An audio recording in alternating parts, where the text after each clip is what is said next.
Hey everyone, this is Charles Mitri from LoungeBoudoir.com with another episode of my creative process behind this boudoir image. So we're going to talk about this image right here. Whether it's a boudoir image or not is kind of debatable. It's more of an art, conceptual piece that I thought of. I'm going to talk about my inspiration behind it, what motivated me to create it, and how I shot it. So the inspiration for this shot actually came from this image right here. This is an oil painting by Henry Fuseli. He's was a Swiss artist who painted this in 1781. It's called The Nightmare, and it features a little incubus character sitting on the stomach of this woman. Apparently he visited her in the night, and whether she's asleep or dead, you know, she looks kind of out of it. I don't think she'd be sleeping with all of that going on. So this is a famous painting, and I actually saw this a long time ago, and then I saw it again as the cover of a book, and that's what prompted me to look at it. And it was really the positioning of the woman that kind of gave me the idea to create a boudoir image out of this. So this is the image right here that I shot. I shot some various variations of it, which I will show you soon. I don't know if you can see it, but there is a dagger in her hand. And my idea was going to be that she had perished. She had killed herself tragically in a suicide. That's what the pose kind of inferred to me. I always knew I was going to use this red shirt to kind of symbolize blood flowing. I didn't want to use real blood. I don't think I would ever use real blood, or fake blood, obviously, not real blood. I just don't kind of like that look, but I like symbolism a lot better. And I thought of sort of a scenario where she committed suicide, so I got this prop dagger, had her hold it in her hand, and had her sort of pose in this fashion. Now, I like this positioning the best, with her knees sort of bent and her head hanging over the edge, tilted to one side, and her arm just kind of, you know, laying there. There are other variations. I'll show them to you here.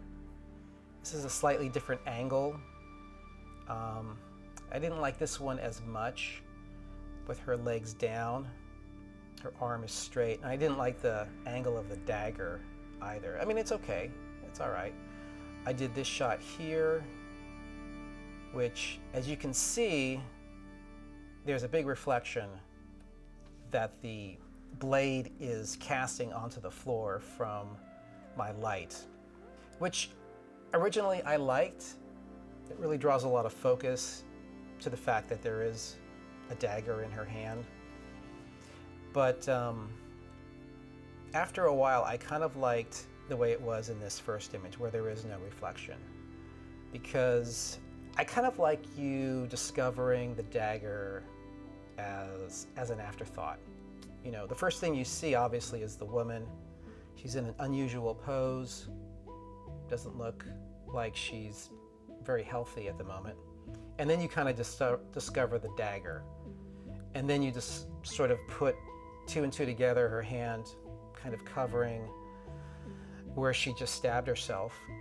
And it's almost as if it just happened, with her legs sort of propped up there in that bent position. With this shot here, it's a little more after the fact. Her body's more relaxed and collapsed, along with this one as well. With this one, her head wasn't quite hanging over the edge. And to get that reflection of the blade, oh my God, it was quite a process. I had her hold the blade, and she had to turn it like millimeters at a time, and I would take a picture, because there was just one little spot where it caught. And then after spending way too much time doing that, I just decided to scrap it. It was eating up too much time. This is a fourth variation, which I added the mask, the Venetian Masquerade mask, which I like a lot. And if I had noticed on set that I liked this positioning the best, I would have reshot this with her wearing the mask. But I didn't discover that until afterwards when I got home and I was looking at all the images. I've been using these masks a lot in my boudoir shoots. I think it just adds a really cool, mysterious, alluring element. And the fact that she has the mask, or without the mask, the dagger, and she's lying there, obviously, after mortally wounding herself, killing herself, it really paints a story for the viewer. Like what happened? You know, why did she kill herself? Who else is involved? What was this about? Is it jealousy? Was she betrayed? Is it just despair? It really paints a story in the mind of the viewer that they have to fill in. And that's the power of adding just a prop or two. You know, the prop of the dagger is really all you need. Although you could have this first image here without a dagger, you still have the red shirt symbolizing blood, and you would get a sense that there's something wrong here. There's something wrong with her, just by the way her head is hanging over the edge there, and her arm just hanging over the edge as well.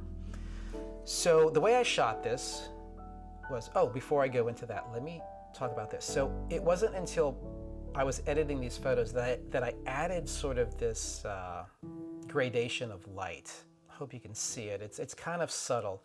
And I experimented with that, and I really liked what it added to the story. For me, what it's saying is that there may be a godlike presence coming to take her into the afterlife. It could also mean that her soul is leaving and heading off into the heavens. In this shot here, I think it's this shot here, it's very subtle. I added kind of a streak of light. Might be hard for you to see. And then I went pretty strong with the light in the corner here. It also gives it sort of this otherworldly feel to it. And I like how the left side here is really dark and black, and then the right side is lit more. And to me, it's kind of saying we're going from death to afterlife. So how I shot this is real simple. I mean, my lighting might look complicated to some, but it's real simple. It's just a simple strip box, gridded strip box with a strobe overhead on a big boom arm. It's overhead light. And overhead light works really well when your subject is on her back facing up or on her side. And that's my thought process, my creative process behind this boudoir image. Thank you for watching. I appreciate your time, and I will catch you at a future point in the YouTube universe.